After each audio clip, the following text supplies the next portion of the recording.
So last time, after Rani asked us to get some items from Blackmore, we unlocked the second floor of the arena.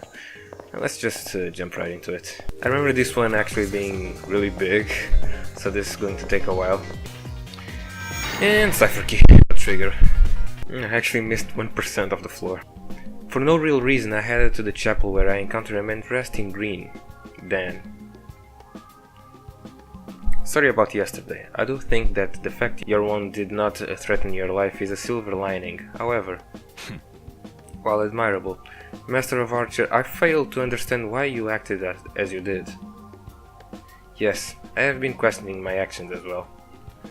To use one of the 3 command seals given to me to help my enemy. Of all things. Yeah, cause fuck those command seals, am I right? Command seals. 3 irrefutable commands given to all the masters in the Holy Grail War. If it's within the rules, they will guarantee that an action is performed whatever the cost. But it was the right thing to do. Also, I'm here on behalf of Her Majesty, the Queen. It has been a long time since. No, this is the first time a fight has been for personal reasons. As a mere soldier, I'd have praised Archer's actions. As a knight, I must condemn them. And as I did, I could almost feel as if the spirit of my wife approved and was proud of me. Oh, her wife is dead, huh? That's surprising. It's the same story every old man has. It's been so long I've been forgotten the sound of her voice. It's an obvious truth. As a soldier, one is required to abide by military regulations. There are no allowances made for even one such as myself to go beyond what is permitted. You should take care. You should take care too, actually. The ends don't always justify the means. Regret is an insidious thing. If you let it, it will blind you to the future and all it holds. So know this, young lady, I will never condone any conduct that would strain my conscience. Nothing more came from what seemed to be an apology of sorts. And beyond the journey itself, the path to the Grail lies in dignity and self-respect. It's odd that I'd speak like this to you. You'd do well to laugh at the musing of this old man. With that said, the old man closes his eyes. It would be the worst form of bad manners to disturb him while he's praying. It'd be better if I just leave. But I actually need to level up Archer's skill points, but whatever. Master, it's day 5. We should go see Rani has to say. She might have more info in the future. Why don't we talk to her regularly from now on? Sure thing, Johnny. Good day. I see you've brought something of Sir Blackmore's, as I had requested. I give you my thanks. You brought it at the right time, as I can read Sir Blackmore's star today. She said she wished to learn more about people and humanity in general. But still, I wonder if what I'm doing now is really okay. As a master, I feel uneasy having another master help me, especially as we might have to fight one another. Oh, we will. My professor's words are my guide. He told me specifically to learn about humans. So please put your mind at ease. You have nothing to worry about from me. Learning more about Sir Blackmore will help your cause as well, correct? With her mechanical reasoning, Rani examines what might be Archer's arrow. She mumbles and then nods in understanding. With this, brushing the object softly with her fingers, Rani closes her eyes and turns her face to the sky. The fate of which the stars speak. You can learn many things if you simply open your mind. The star which governs Sir Blackmore's servant shines brightly in the heavens today. To be honest, I have no clue as to what astrology is or what it's supposed to accomplish, but she claims that today certain portents can be read in the stars, and I believe that she can see things about his servant. Astrology? How very Magus-like. I hear all of Atlas alchemists are capable of astrologists. But I'm more interested in what her professor has to say. Maybe we'll learn more about her too. For the time being, we should focus on our enemy. I find myself in a forest. It's deep, dark.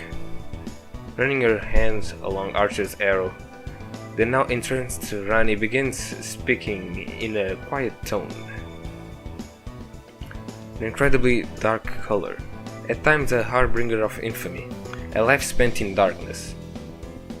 Admiration mixed with trepidation, the color of the solitary path he walks. His green-clad form blends in with the forest. He snipes his enemy from the shadows. It seems that the servant's way of life created a noble phantasm that would conceal him. A life that consisted of cowering in the darkness, shooting his enemies from afar. It seems totally at odds with Dan, who would fight with dignity and honor. I agree. I think that there must be some sort of longing hidden deep within his soul. A desire to live an honest life, out in the full light and warmth of the sun. I racked my brain trying to think of a hero out of the legends would fit such a description. I start with those who are heroes because they were named so, although that will take a while. A life tainted with corruption. Many heroes have sinned, but he seems to have gone too far. I wonder if the legendary soul I find myself allied with shares the same bleak history. As I try to follow this line of thought, Rani begins to speak again in the same quiet tone. This may not be the one that I'm searching for. To say it clearly, I'm not sure though. Longing is the reason of this feature. This is something told by my professor, a part of humans that I understand. I can feel him deep within the second floor of the arena. Maybe you should talk to him directly. That nod. After lowering her head in a bow and thanking me again, she once again turns her eyes to the sky. A mismatched cog. I wonder if I'll mesh with anything. With my servant, with all that's happening around me. That was a cute bow, actually. Okay, so he's in the second floor of the arena, right? We're probably gonna fight. Dan Blackmore, honorable he may be, but I found his dedication and focus to be unwavering. It makes me wonder why a man of such conviction would chase after the Holy Grail. While it's obvious he is determined to win, obtaining the Grail is no small feat. Or could it be that he does not truly understand what it means to possess the Holy Grail? For now, we should concentrate on finding the traitor. The clock is ticking after all. I mean, he actually is doing this because of the Queen, right? Anyway, I need to level up Archer first. Okay, let's find Archer and probably fight him.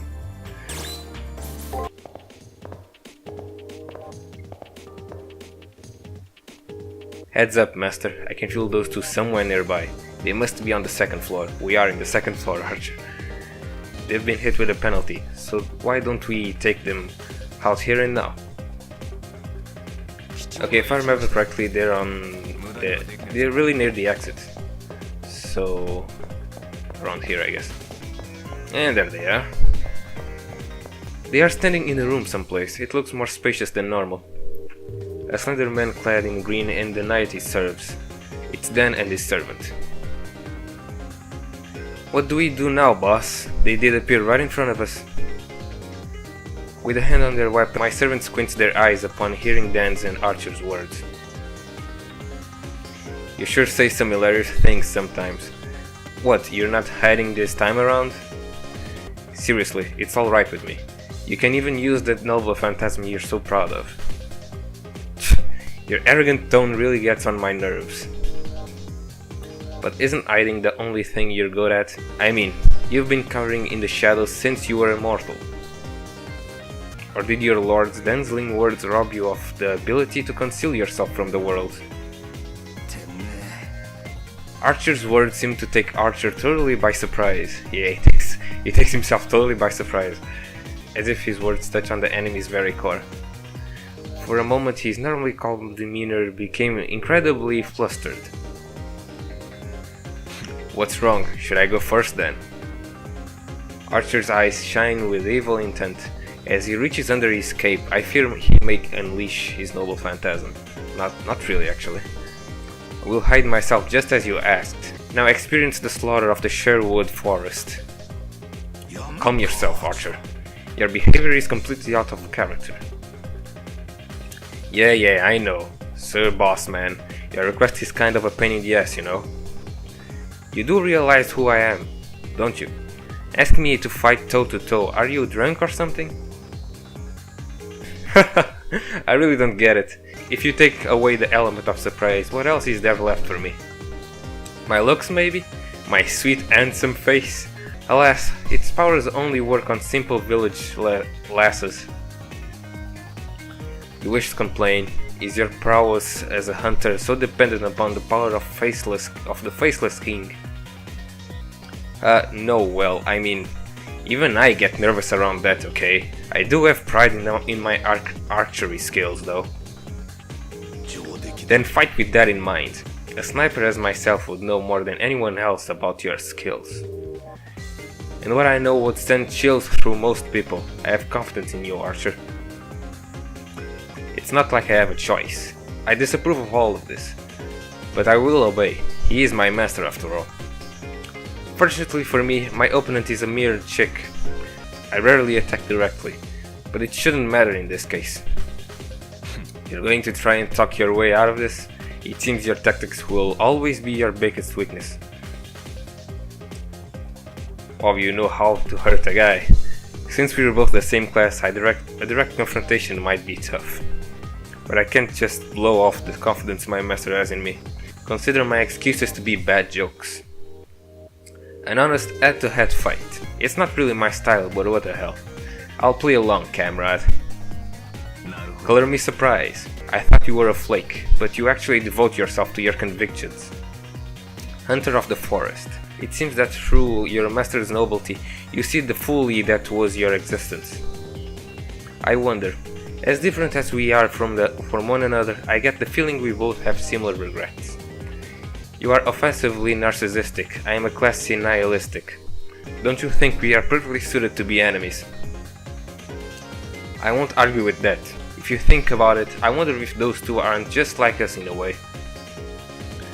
You're way off base. Let's get this over with. I'll stain that coat of yours red with your own blood. It's actually already red, but whatever. Okay, Matrix level 2. It only gives 2 things. Oh, okay. Okay, I can start by stunning the guy and using a skill. Where's the project? Okay. We can use another skill to lower his defense. Does damage lower strength? Does that lowers defense? Okay. This one lowers strength, but it's not really needed. I'll use it on those. No, actually I can't even use it since pre-projection is at level 1. Fortification raises accuracy of projections when using guard. Probably not necessary. Okay. Let's just... I don't know. Okay, let's attack and break twice. Let's see how that works.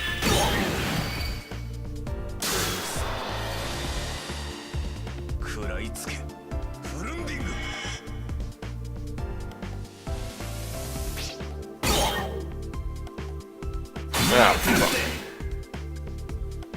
Oh, you can't be serious. I hope I don't die from this.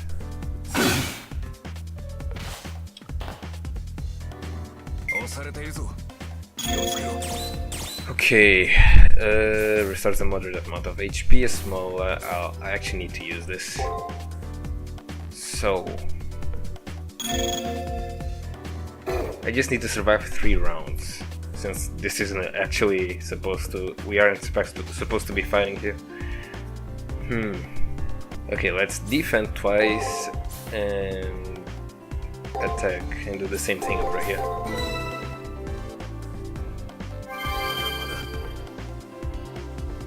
Oh, uses a skill.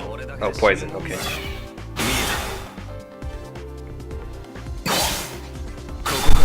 Hopefully I get the last one right. Okay. Cool. We're actually surviving this. Oh shit. Okay, what should I... I could stun him again or get some HP back. Okay, let's just blow him away with... Okay, let's just stun him, attack, and do a skill. Like this one. And do another skill. I really don't want to die.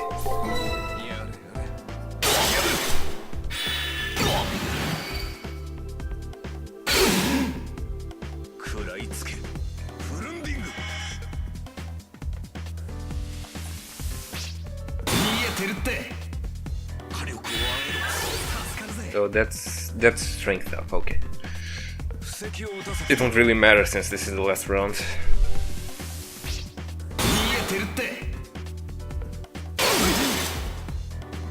Oh. Oh shit. Will I die from this? Oh, okay. Okay, that was actually close. I'm tired of this. Really, this whole deal is a totally waste of time and effort. I will not allow a vulgar and petulant language, Archer. As my servant, I wish for you to behave as a knight. He's not a knight, but okay. You sure are suffocating, Mr. Bossman. I know. Foul play and stuff is a no-no. Jeez, get off my arms and legs already. Ever heard of these things people have called personalities? Well, if I have to, the best archer can shoot with their teeth. Huh, pretty hardcore. Alright, I'll be your knight in shining armor. I'm not so hot at being a knight, but I'm not too bad with the lance. Excellent spirit, we are already en route to the next battlefield. Do not let your focus sway. And there they go. Finally, we managed to get them go away. Once we are sure that Dan and Archer have left, Archer relaxes a little. A small smile forms on his lips. Did you hear, Master? He spoke of his home, Sherwood Forest. Rani's astrology reading was quite remarkable. She was pretty much dead on about everything. Also, Dan mentioned a fairly important keyword, the Faceless King. With this new info, I think we are closing in on Archer's true identity. You should look into this more when we return to campus. I actually don't need to look into him, but whatever. The last level of the Matrix is in the last day. Actually, I can't talk right now. Only one day remaining. Pretty much close, pretty damn close to the next boss. I throw the question that's been mumbling in my brain at Archer. Who becomes disgruntled? That's a new word. I wonder if we can win. I mean, we are the main character, so we need to win. Who do you think I am? If you want the Holy Grail, just order me to help you get it. To win. Without your noble phantasm. Sheesh, I'm glad that you're finally taking things seriously, but we can't rush that. Master, what kind of victory are you aiming for? Just immediate or also future victory? Obviously future, right? Good, then you already know what I was going to say. My job is to keep you alive until the end, and that means leaving a few surprises for later. If we reveal our last resort so early on, we'll be trapped later and end up losing. With that, Archer gets lost in almost meditative thought and says nothing further. Considering how adamant he seemed about his theory, we are probably done talking. The issue drops, but some unease lingers in my brain. Someday, I may make the decision to use my servant's full abilities. Yeah, someday, but for now we're just ending the episode, so I hope to see you guys in the next one.